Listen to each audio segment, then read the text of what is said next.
How's it going, guys? Welcome to the FM Dugout. We're back with Rescue Rangers. Episode 4 sees us at the tail end of our first season.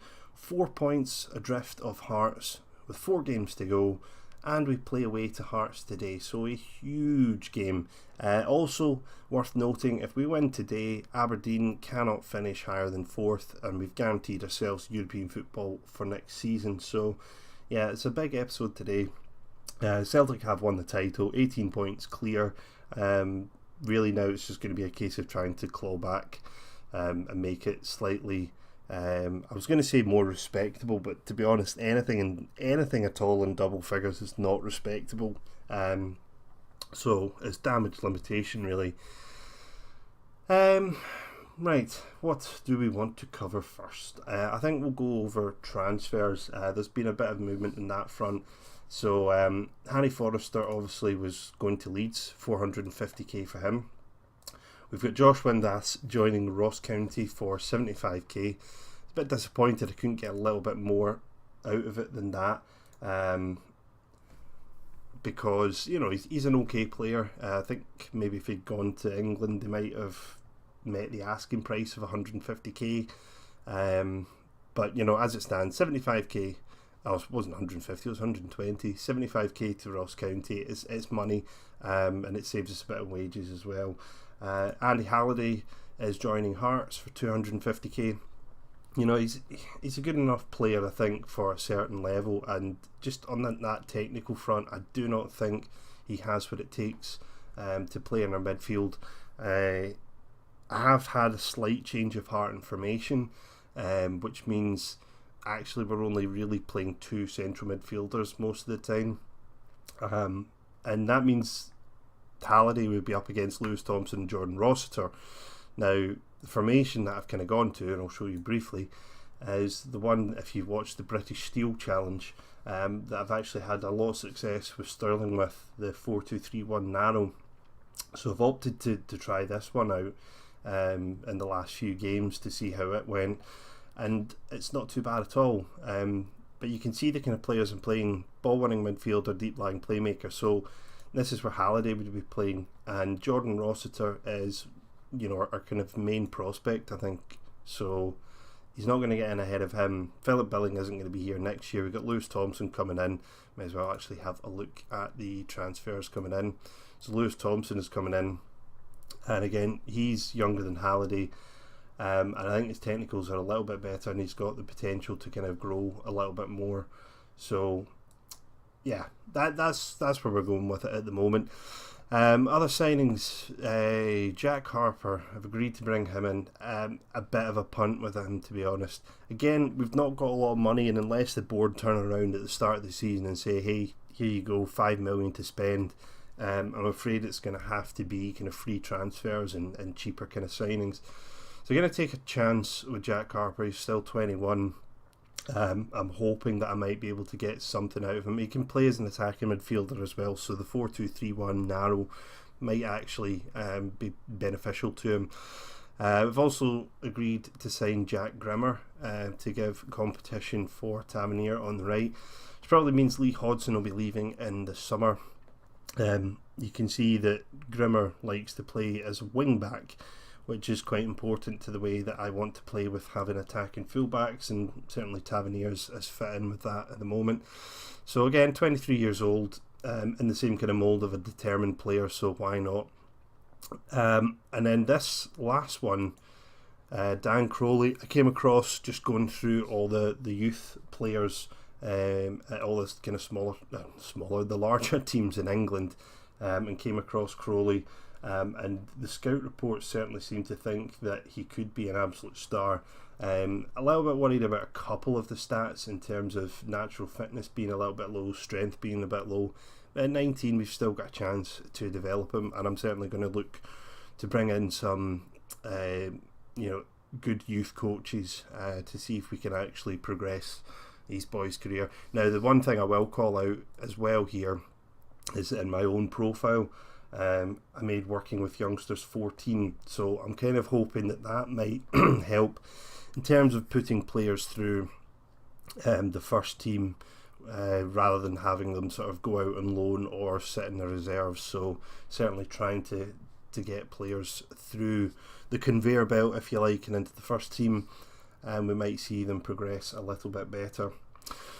So that's how things are in terms of the transfers. Have a quick look at the fixtures because I haven't done the highlight reel this time. So last time round it was 2-2 draw with Celtic, followed that up with a 2-2 draw at home to Hamilton. I was really disappointed with the man of the match stats where, yes, Rob Kiernan was sent off, yes, that's how they got the 2 goals, but before that point we weren't really bossing it. We had an own goal and Waghorn scoring, but you can see from the player ratings we weren't playing well at all, and I was worried that this was going to start off a streak of being unable to win, but we played Motherwell in the next game, and it seemed we returned to form. Certainly we managed to win, but you can see where we scored, and you can see from the overall ratings that we didn't play fantastically well.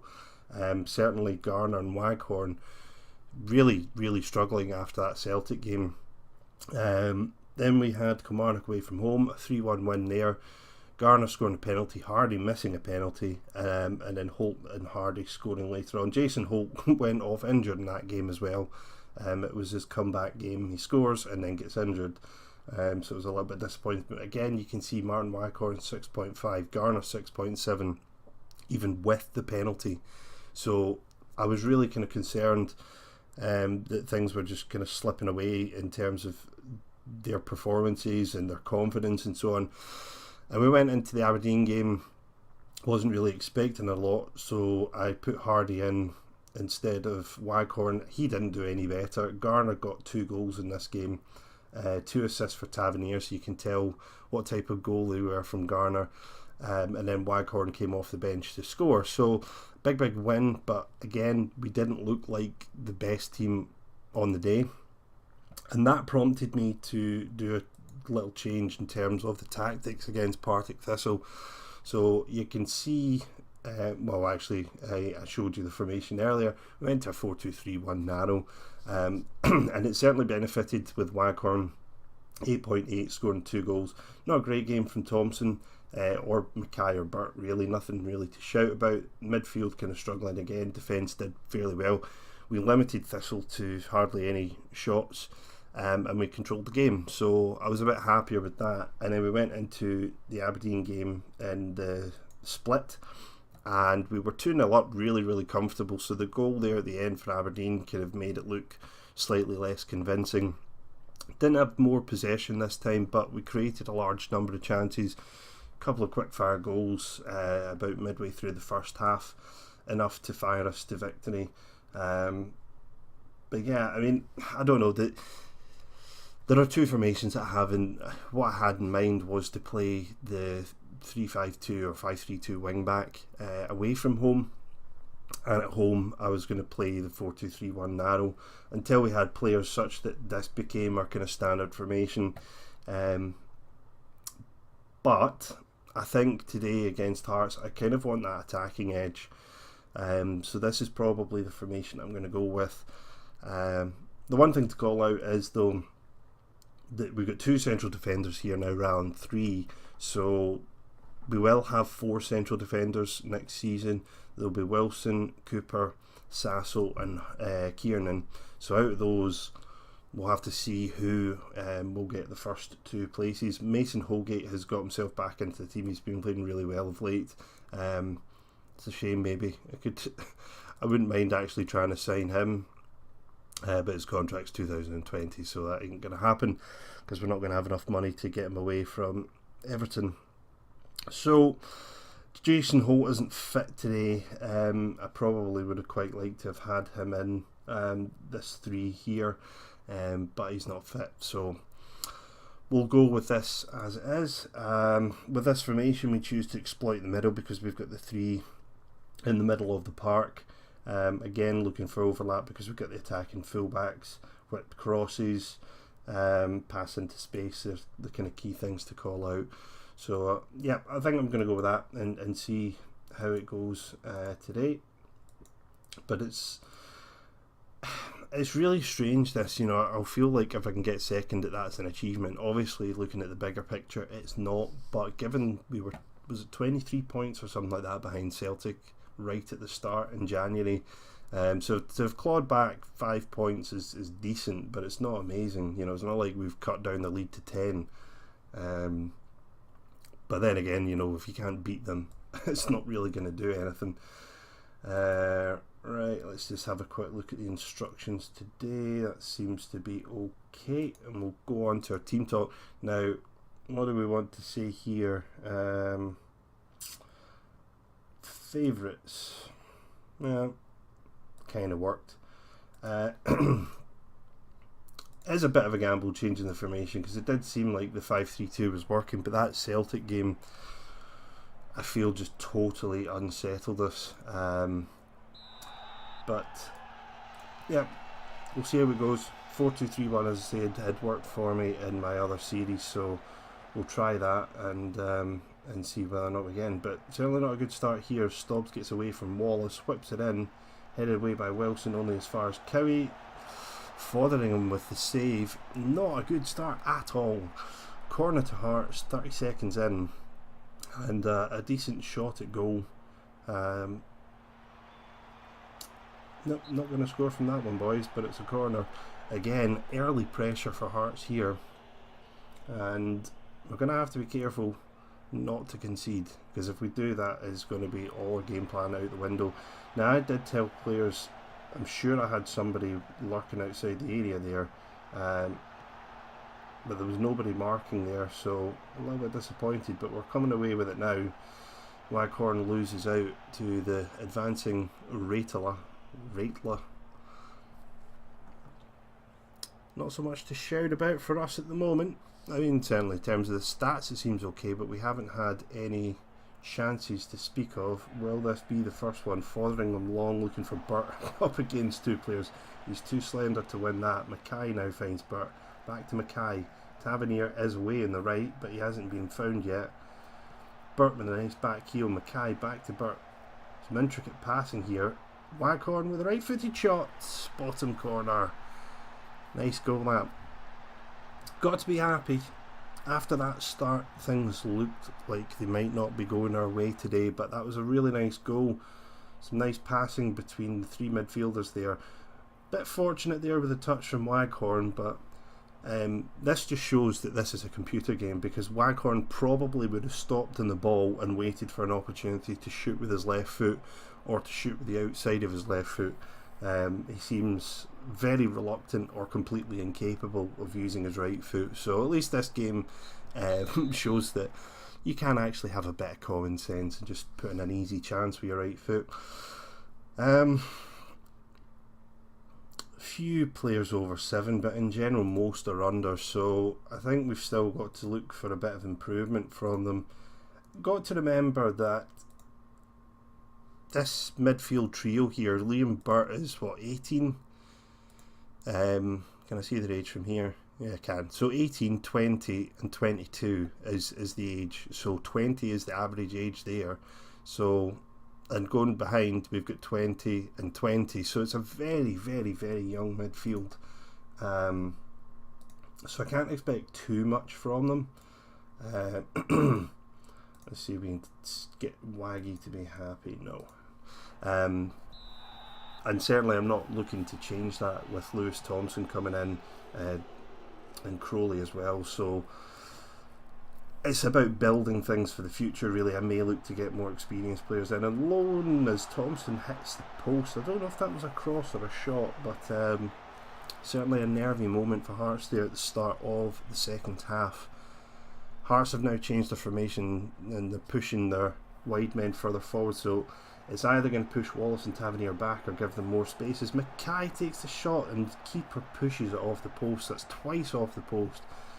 And if we don't come away with 3 points from this game, we're certainly going to be looking back to those two moments and seeing that they could have really well and truly finished the game off. But let's see if we can assertively encourage. And straight after I do that, Hearts get a corner and we'll probably score from it. Nicholson picking up the loose ball, back out wide again. Stobbs plays it in. Tavernier isn't winning the header. Didn't like all that kind of aerial kind of hanging from the ball there around the goal mouth. It just felt like it was going to go over. The line, Philip Billing at 62%. That is not good. Deep line playmaker will bring on Jamie Hansen there. I'm kind of tempted to get Jason Holt on for Jordan Thompson. I think we should be able to get something out of Holt today. He's fit enough to get 25 minutes at least, so let's go with that, and we'll leave one sub available for any potential injuries or red cards or anything, because it's too big a game, and at 1-0 it's too big a risk. So another goal would be nice if we can get it, but I would take the final whistle right now if I could. Hansen looking for Waghorn, can't find him. Ratela away. Johnson, now is this where we suffer from having men forward? Nicholson will get on to the end of that, closed down by Holgate, whipped back in, and Hearts have scored, and that is exactly what I was worried about. Dominant performance and just a bit of slack play, and Hearts have managed to get away on that left wing. You can see here in the middle, struggling to get men back, and nobody really, I mean, that's Tavernier. Surprise, surprise, his marking wasn't very good. I would have much preferred Tavernier to be tracking the player out wide. Right, we're going to have to look to do something slightly different here then. I'm not sure. Ideally, I would want to push players forward, but I don't think we're going to be able to do that. So honestly, I think we're just going to have to go with an overload for the last 10 minutes. Maybe go a little bit longer. Demand that they push forward. Pump the ball into the box. Now this is something you wouldn't see Mark Warburton do at Rangers, and it looks as though we're going to draw. Yeah, really disappointed with that in the end. We controlled that game, and just a moment of slackness at the back. Not good enough. I know there's youngsters in the team, but really should have won that, and that has really dented our chances. Now we're going to have to look for Celtic to do us a favour, and for us to win against Celtic, and then we're going to have to win and Hearts lose, I guess, or draw. Not good, not good. I just want to have a look at that table a little bit closer. So we have 3 games left, so we can finish on a maximum of 70. So Hearts only need to take 6 points from the last 2 games, so 2 wins, and they play Dundee, Aberdeen and Celtic. So I'm kind of hoping maybe Aberdeen and Celtic might be able to do something, but both of those are at Tynecastle, so it might not be possible for us to finish second, and that troubles me slightly because I might not be in a job if the board deem that that's unacceptable. It's an extra 300,000 that we're going to lose as well if we can't finish second.